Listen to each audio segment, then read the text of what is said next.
Hello everybody, this is Surf, and if you've been seeing these Stoneworks announcements lately, then you'll be aware that the Third World is coming out very soon, that being Kylorne. Now, we know very little about this other than what's on the FAQ page. There is a rulebook for the Third World that I'll go into, and I got a screenshot here that Stony sent me. So, this is what we've got so far. If you want to know about it, I'd say look at the rulebook found in the announcements and look at the Kylorne FAQ. Today we're going to be talking about my predictions, what I'd like to see, a little bit from like the people that are making it, but mainly the players. What I want to, what I think would make this world even better, since all of it, pretty much, aside from the world generation, is in the hands of the players who are sort of shaping the world and the history. So before I get into in-depth on what we know so far, before I get into the speculation, please subscribe to the channel. 82.2% of you aren't subscribed, and if you like what I'm doing here, you like what I'm putting out, feel free to subscribe. I'd love to have you, I'd love to keep you around. Like the video, tell your friends, give it a share. But with that being said, now let's dive into what we already know. So Kylorne, according to the FAQ, is going to be a 10 by 10,000 block, like a 10,000 by 10,000 sort of area, and it's going to be super heavy into RP. They're trying to sort of curtail metagaming as best as they can, and the solution, it seems, is to create this new world that directly sort of specializes in it. And in order to get into this world, it's not going to be open. You're going to have to get into a whitelist. And there's an application process, and for that application, if you have not already seen it on the Stoneworks Discord, I will leave a link to it in the description. And in this application, you have to list your sort of RP experience and give them a sample of your sort of your writing prowess, your writing techniques, and everything to make sure you've got what it takes to make a sort of filled out character, you know? Next, this is going to be a completely new endeavor. So it's not going to be like Eldham, where the people from Rathnir are attempting to like migrate over or colonize, imperialize, do trade company stuff, etc. This is going to be entirely new, entirely separate, maybe even entirely different lore, entirely new planet. So there's going to be no item transfers. If you're in Eldham and you want to go to Kylorne, you get accepted to the application, you're going to have to start fresh. You're going to have to start with pretty much nothing. And if you really want to go RP, attempt to like make new friends, I suppose, if you know a lot of people already. And they are going to prioritize RP roleplay over fairness. I know sometimes it can be a little frustrating in Rathnir or Eldham when the admin or whatever, the staff come in to do some sort of balance. I know that, I mean, I've heard stories from back in the Bardonia days where they threatened to like destroy the nation. This could all just be rumor, but like the staff sort of tried to put the kibosh on expansion of Bardonia before they got too big. But, you know, so it seems like the impression I've got is this isn't going to be happening here, and they're just sort of going to let things play out so long as it isn't too meta, as long as you're following the rules and keeping things RP. What we don't know, however, is when this world is going to drop. If it's anything like Eldham, then we can expect or maybe around June, but really there is no clear answer. There's no way to say, and we'll have to wait. But with that being said, now we can dive straight on in to the speculation and what I'd like to see in this new world. The first thing I'd like to see is, more generally, custom terrain generation. And we had that with Eldham, and I think that was very popular. I mean, I was a big fan when I saw what was going on with the terrain generation in Eldham. Like every tree was custom. All of the caves and the sort of underground river systems, particularly in the big hills and the jungles, I liked that a ton. So I want to see that again in Kylorne. However, What we don't know is what that's going to look like, if they're going to use the same system, if they're going to go completely different. I think it is mentioned in the FAQ, I think, that they're going with a sort of continental system. So we can expect large oceans and maybe some archipelagos with islands either situated in pockets or throughout the world. What I think would be cool personally, this is a controversial, this is a hot take, but what I think would be really cool is maybe if, since Eldham was to the east, I think, of Rathnir, they could do a continent to the far north or to the far south, something that's like a single biome. Like if it was in the far north, it would be just snowy throughout, and it'd get more hostile and more formidable the higher north you'd go. Or it's like completely desert or something if it's like towards the equator of the planet. We don't know where Rathnir or Eldham are located on the planet, but it would be cool if they tried to like RP with colder biomes in the north and the south, and more arid in the center.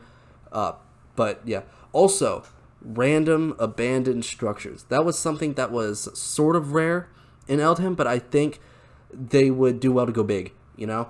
I think if they had like these big abandoned temples, maybe like 1 to 3 scattered throughout the entire world, then that would be really cool. It's said that this was in the screenshot that Sony gave me that I'll show on screen now, but there's going to be how do I put this? They're not doing a Dynamap, is what he said. And so players are going to have to explore. They're going to report their findings. The cartography is going to be off the chain. Let me tell you what. It's going to be crazy. So if they just hid things around, I think that would be fantastic.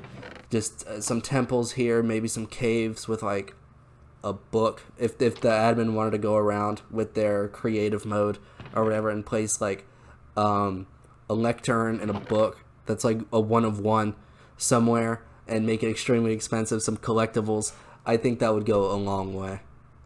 Secondly here is regarding strict RP. So we're going to be seeing much fiercer Discord entry requirements, I think. Now we've already got the application process to get into Kylorne proper, but I think now with this heavy RP Third World, getting into Discords, getting membership status is going to be a lot harder. I can foresee like membership cards, things that are verifiable, something that is only like made in one place, hard to counterfeit, things like that, where they really want to make sure you're who you say you are. Because I know in Rathnir and in Eldham, spying and intelligence gathering is really the name of the game, and it's not hard to prevent that. You have to like literally catch somebody in the act for them to be caught spying. I know it's pretty hard when you're conducting a war or whatever, knowing who's with you and who's against you, and hearing like gossip on all sides, and where deception is advantageous for one side or the other, and you really never know who to trust. So I think this Third World is going to take it a lot more seriously and see what they can come up with. Also, bolder groups, guilds, and like orders, you know, where who you are affiliated with matters times 10 in Kylorne than it does in Rathnir or Eldham. Like right now, it only really matters what nation you're with if that nation is like at war with somebody else and you're trying to talk to that somebody else, you know? When there is hostility between nations, that's really when your allegiances come into play. But I think in Kylorne, it's going to be relevant all the time. I think everyone's going to be side-eyeing each other until they see that badge or that crest to figure out who's with them and who's a stranger, who's hostile, who's neutral, etc. Thirdly here, consequences upon consequences, you know. I think reputation is going to be an even bigger player in Kylorne than anywhere else. Because I think, in Rathnir and Eldham already, if you make a name for yourself, if you're a nation leader, people know you, you're making national announcements, you've got a bit of a following. People recognize your name when they see it. But I think with Kylorne, just because it's going to be so exclusive, people will know people already, especially that first initial group that gets let in. Everyone is going to recognize the name of everyone else. The chat is going to be super limited. Everyone's going to know who they are, who they're affiliated with, etc. Especially if they get like a prefix saying who they're with in the thing. That's another bit of speculation, you know. I don't know what the prefixes on the front of the names are going to say, if anything. Maybe they're going to be question marks, even. Maybe there'll be question marks until you like actually meet them in person and know them. Or maybe there'll be no chat at all. Maybe there'll be like some weird proximity chat where worldwide chat isn't enabled. And you have to be within like 50 blocks or something in order to communicate. Something to consider. The third category here is the agenda for nations that want to expand. And here I'm thinking a little bit about war. But at the forefront of my mind, however, is sort of the first maybe month or so of Kylorne, where all of the land is yet to be taken and resources are yet to be not necessarily monopolized, but before everyone gets netherite, pretty much. So the first month before the vast majority of the people who like to PvP have netherite. And eventually, like, of course, more people are going to come in and more people are going to need netherite, etc. But what's really going to matter here is the value of strategic regions. And when I mean strategic regions, I mean, like, mesas and stuff. Mesas and where gold and diamonds are heavy. Because if you can set up shop there, you might just as well be set. Everyone is going to be fighting over those. I can see it like some Bronze Age hunter-gatherer skirmish. I can see it where people are setting up claims on like mesa biomes, and they couldn't even be like self-subscribed nations. It might be just be like one guy or a group of guys, like a small group of guys, trying to like hassle everyone else in the biome to get away so they can like slowly expand their claim on the territory and slowly sort of monopolize the biome and get as much gold as possible. Also, international diplomacy, I think, is going to be a big thing. I would like to see less Discord work and more server work, you know, because the way it is right now, which is cool in Wrath and Eldham, is just people can just talk to each other. Everyone can just talk to everyone, and that's cool. But it's like, it's not RP, you know? It's not as RP as it could be. I'd like to see, like, international delegations, like diplomats being sent, emissaries, liaisons, all that sort of stuff, where you have, like, not necessarily, like, a spy, but, like, an agent within the court of another nation that represents your nation's inputs and has a direct line to the king and can speak to the interests of their nation in the court. So if nation A wants to do something, nation B can say, hey, wait, you shouldn't do that because it interferes with our interests and you could cause an international incident. You know what I'm saying? And in the late game, sort of, maybe like past the early game, let's say, after everyone's situated, after all of the land has sort of been claimed, there's going to be either respect or a lack thereof between the nations. And this is going to be nuanced. Some nations are going to be respectful of other nations and some nations aren't. And that's going to be seen when there are clear or semi-clear world powers, where nations can feel that they are able to whip their weight around without too much difficulty. And that's when the consequences really start setting in. Because with RP, when a nation is destroyed, when their cities are occupied, when there's like a siege, that thing's going to be crazy. That thing's going to be kaput, and there's going to be consequences. And I personally want to see, I don't think I could, like, make a prediction on this, but I'd like to see how occupied territory would work.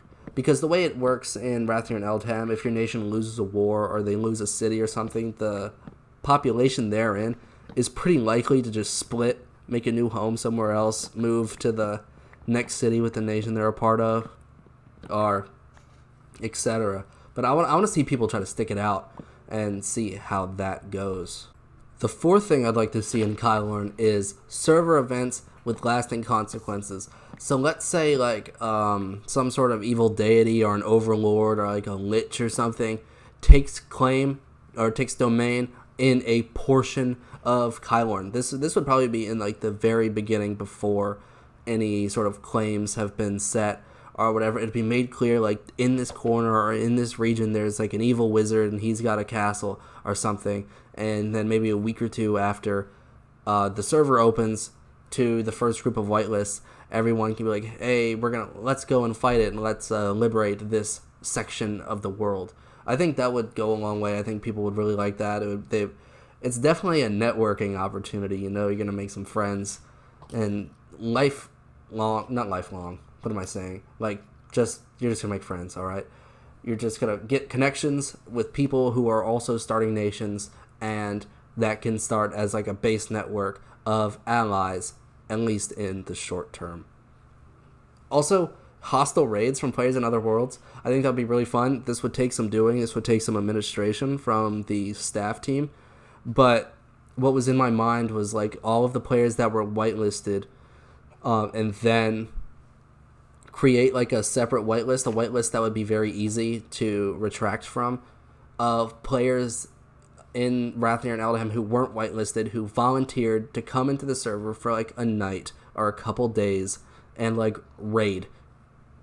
And they would like sort of try to be like Vikings or whatever, like the Viking style, where seasonal raids, they'd come in probably just along the shoreline and sack things, and they'd be more in number than any one nation could take on by themselves. So they'd call all the nations around them. They'd be like, hey, we're getting attacked, it's time, rally the troops, raise the banners.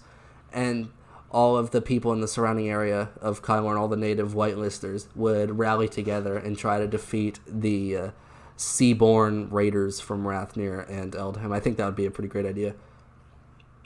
Also, natural disasters. Natural disasters, I think, would be something that could give lasting consequence. I remember the Asharian capital, the name I'm blanking on it right now, but if you know it, you know it. How for a portion of the system, I don't think it's like that right now, but it used to be like just completely flooded, just underwater. Not really world edited underwater, but like people just poured buckets all over it and it was just underwater, but like way above sea level. You know what I'm talking about. But I think they could do it better in Kylorne. I think if there was like an earthquake and all of a sudden there were like giant holes in the ground, like the admin could like place TNT in like just in like a line over and over to create a big like fissure in the earth, or fissure in the world, or like an island just ceases to exist or something, a group of islands. I think that would go a long way. People would find underwater ruins, try to figure out what happened, or like mine shafts exposed like way deep underground that cannot be really accessible otherwise, aside from like strip mining, but you know, that's boring. Lastly here, the fifth and final thing I'd like to see is a sort of international cooperation, international administration, sort of like a big old forum where nations within Kylorne could come together and wait. I know what you're thinking, but we could do it better. We could figure it out. We could get some reforms going, and it would be better, all right? I don't know how we're going to do it, but I'd like to see it, and let's do it right this time. Let's do it right, save it from bandits, have a real library, have some career writers going, and I think it'll be pretty fun. Also, I think trade companies, I want to see some mercantilism going. I know that Rathnir nations tried to do that in Eldham when it first opened, and I think that would be, like, I think it's a really fun concept. Not colonies, of course, but I think, like, if there was just a few nations that solely dedicated themselves to financial enterprise, that would be really cool, and I'd like seeing those around. I'd like seeing their names on the map. Pretty much as to branch off of that, nations that just have specializations, you know, nations that are like tree farmers or like stonemasons, where you can just buy like cobblestone stairs or something by the boatload, or boats by the boatload, or fishing rods, or potions, food, etc. I think it's gonna be great. I'm really looking forward to Kylorne, and I hope you guys are too. But I want to know what you guys think. I want to hear what you guys think of the new world, your predictions, and what you'd like to see in the comment section below. Have a conversation with each other. And if if a lot of you are having like a pretty deep conversation about what you want to see, I will feature them in the next 5 things I want to see in Kylorne. So, if that interests you, if you want to see your name up on screen, tell me what you want to see in Kylorne. Tell me, give us a little meat on it. Tell me what you want. Tell you what you think is going to happen as a result of that suggestion. And I will make more of these if it is within the public interest. So, with that being said, I'll see you next time.